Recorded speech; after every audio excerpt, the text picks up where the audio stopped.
Sampurasun sadayana, kembali lagi di channel FPL Cisun. Gimana guys, di game week yang pertama perolehan poinnya apakah memuaskan? Atau mungkin ada yang mulai ngerasa, aduh gua salah ambil pemain nih. Tenang aja guys, kita masih punya 37 game week. Dan harus selalu diingat bahwa FPL itu maraton ya, bukan sprint. Jadi masih banyak yang bisa terjadi, apapun bisa terjadi. Jangan berkecil hati guys, untuk yang mungkin poinnya belum sesuai dengan ekspektasi.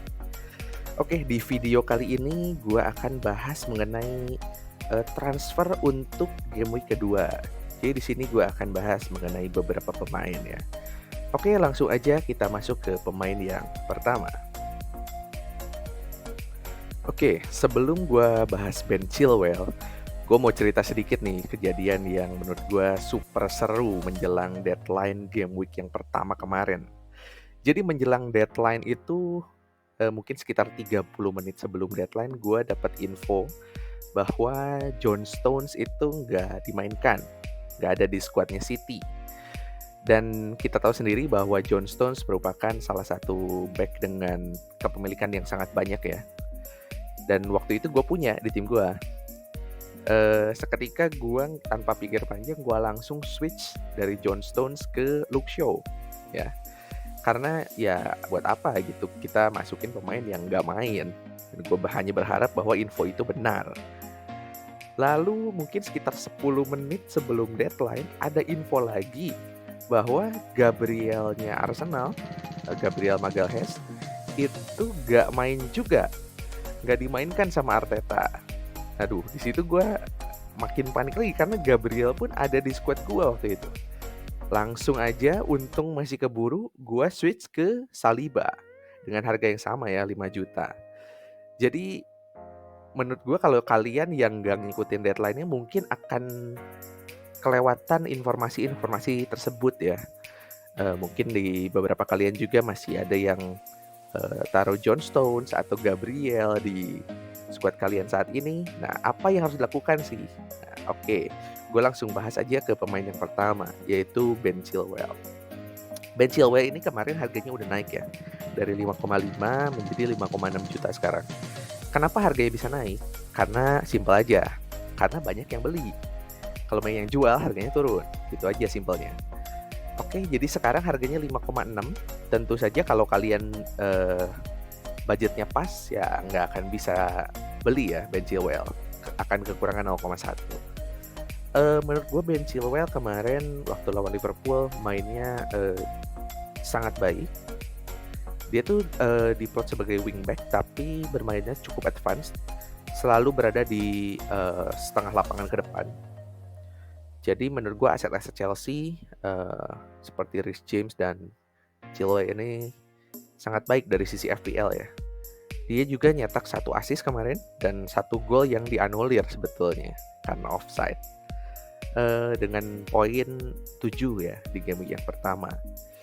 Kalau kita lihat 6 pertandingan ke depannya Chelsea pun menurut gue sangat menarik ya guys. Karena basically nggak ada pertandingan yang susah. Apalagi di sini dia ketemu Luton ya, tim promosi di game yang ketiga, dan juga Nottingham Forest di game yang keempat di kandang juga. Jadi menurut gue sih perlu dipertimbangkan juga untuk transfer ini pemain. Nah masalahnya apakah kita akan transfer di game kedua atau di game ketiga? Itu tergantung preferensi masing-masing guys. Jadi mungkin kalau yang kalian punya Gabriel atau John Stones itu kan Gabriel harganya 5 juta, John Stones harganya 5,5 juta. Nah, kalau kalian nggak punya uang cadangan kan kalian nggak bisa beli nih si Ben Chilwell. Mungkin gue sarankan untuk tunggu di game ketiga, kumpulin dulu menjadi 2 free transfer. Karena sekarang kan kalian hanya punya 1 free transfer. Dan mungkin kalian bisa sedikit ubah tim kalian di game ketiga tanpa harus menggunakan minus poin kalian. Tapi kalau kalian yang punya dana cadangan, kalian bisa langsung tuker aja sih John Stones ke Ben Chilwell atau mungkin Luke Shaw ke Ben Chilwell kalau kalian rasa pertukaran itu worth it ya guys. Dan seperti yang kita ketahui kemarin malam baru ada European Super Cup antara City dengan Sevilla, di mana John Stones lagi-lagi nggak main. Jadi Pep emang kadang bikin kita pusing ya guys. Tapi nggak ada jaminan juga bahwa John Stones nanti weekend nggak main lagi, nggak ada jaminan. Kita nggak ada yang tahu Pep seperti apa. Oke, jadi itu aja saran gua untuk Ben Chilwell. Pemain selanjutnya yang akan gue bahas adalah Reece James, masih backnya Chelsea. Kalau tadi Chilwell sebagai back kiri, kali ini back kanan sekaligus kaptennya ya, yaitu Reece James. Untuk Reece James ini case-nya menurut gue beda sedikit nih, karena saat ini harganya masih 5,5 juta, belum naik ke 5,6, sehingga kalau kalian mau tuker dari John Stones ataupun Luke Shaw atau back dengan harga 5,5 juta lainnya bisa langsung ya. Nggak ada kalian akan mengalami kekurangan harga. Nah, untuk Reece James kemarin sebetulnya main super atraktif, nyerangnya bagus, defense-nya juga menurut gue cukup bagus, banyak crossing juga yang seharusnya bisa dapat Nicholas Jackson. Tapi ada satu concern mungkin bagi gua, bahwa Reece James ini ditarik pada menit ke-75 nih guys di game week yang pertama. Berdasarkan info yang gua dapat sih dia cedera sih enggak. Cuman ada kelelahan ya, ada faktor kelelahan sehingga dia mesti ditarik di menit ke-75, nggak bisa main full. Nah, seperti yang kita ketahui bahwa Reece James ini sebetulnya punya riwayat cedera yang nggak terlalu baik sebetulnya, dimana musim lalu juga dia sempat beberapa kali cedera. Jadi menurut gua perlu berhati-hati juga. Kita perlu tunggu info apakah Reece James siap bermain atau tidak. Oke? Selanjutnya ada pemain dari Brentford, yaitu Rico Henry. Rico Henry merupakan pemain back sayapnya Brentford ya. Gue kemarin nonton pertandingannya dan gue sangat impress dengan permainan dari Rico Henry ini. Gila, ini pemain gak ada capeknya. Gila. Nyerang bertahan bagus dan dia bikin 1 assist juga untuk golnya Wissa. Dan sebetulnya dia harusnya dapat 1 assist lagi nih, karena Mbeumo depan gawang kagak masuk. Aduh, sayang banget. Kita lihat dari 6 pertandingan ke depan cukup relatif mudah, ijo-ijo semua, hanya 1 aja di game week kelima dia akan menghadapi Newcastle di away ya. Harganya masih murah guys, masih 4,5 juta dan ownership-nya juga belum tinggi. Mungkin bisa jadi diferensial juga buat kalian yang belum punya, atau yang kalian mau punya pemain yang cedera, bisa juga tukar ke Rico Henry karena harga yang murah. Sehingga gue sih rekomen bagi kalian yang ingin melakukan transfer back, gue cukup rekomen pemain yang satu ini. Cuman masalahnya adalah potensi clean sheet dari Brentford ini nggak bisa dijamin.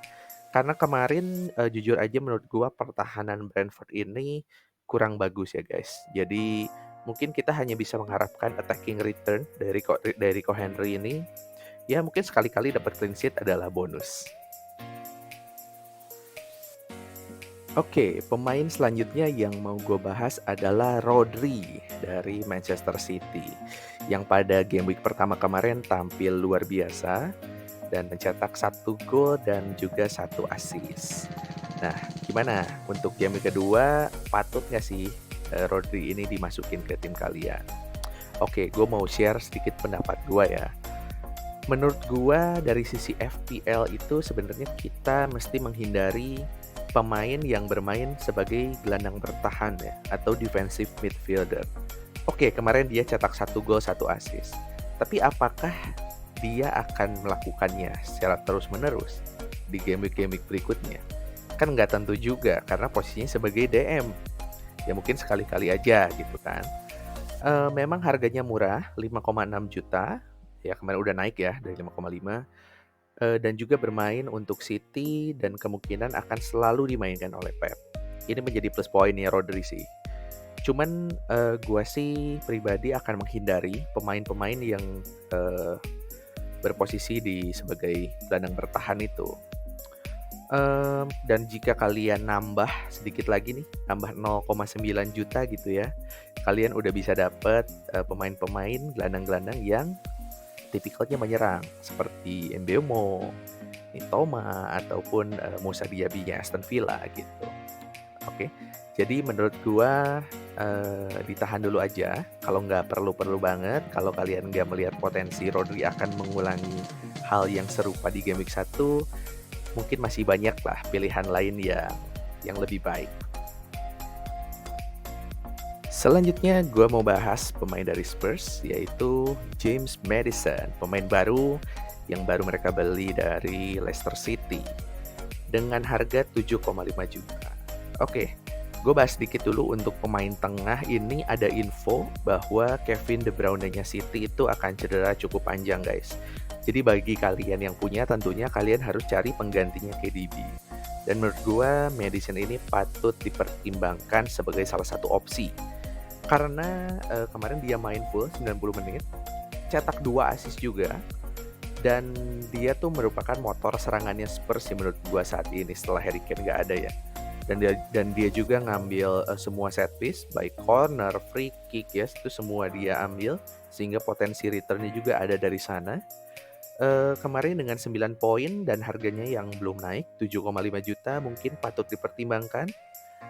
Mungkin pertimbangan lainnya yang kita harus perhatikan adalah matchnya Spurs, di mana selanjutnya dia akan melawan MU. Mungkin nggak ideal ya kita kalau masukin Maddison di game kedua ini.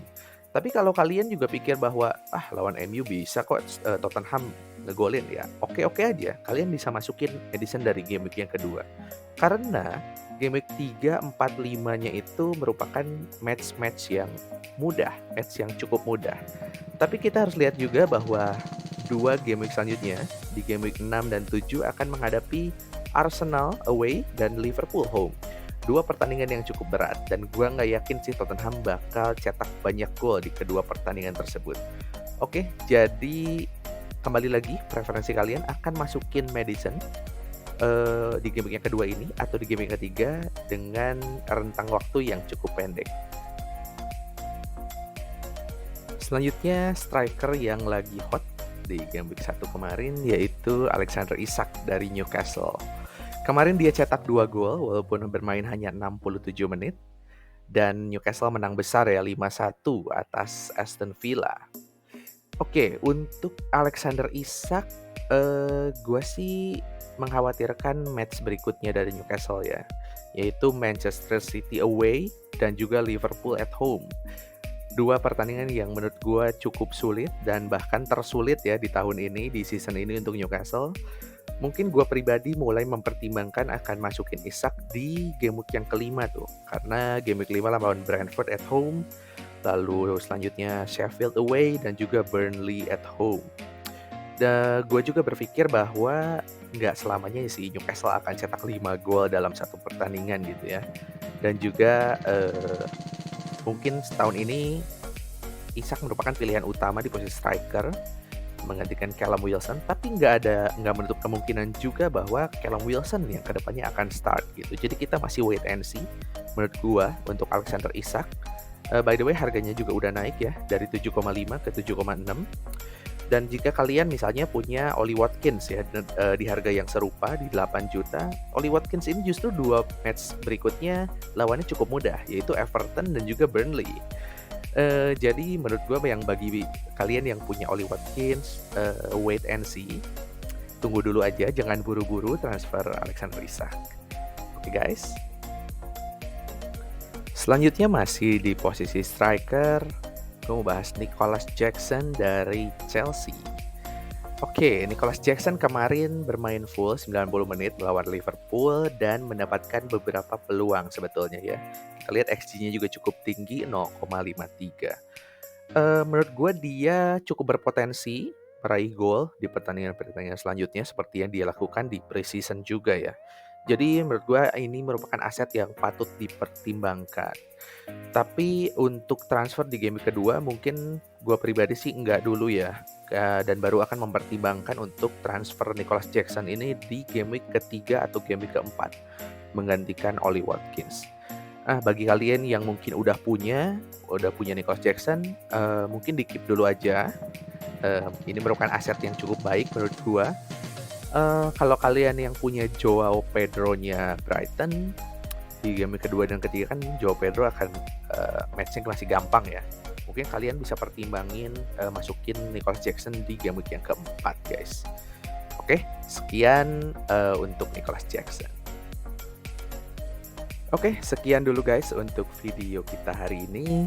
Mungkin besok atau di video berikutnya gue akan bahas mengenai pencapaian gue di game week yang pertama, poin yang berapa yang gue hasilkan, dan apa yang akan gue lakukan untuk game week yang kedua. Jadi please support terus channel ini dengan memberikan like dan juga subscribe-nya.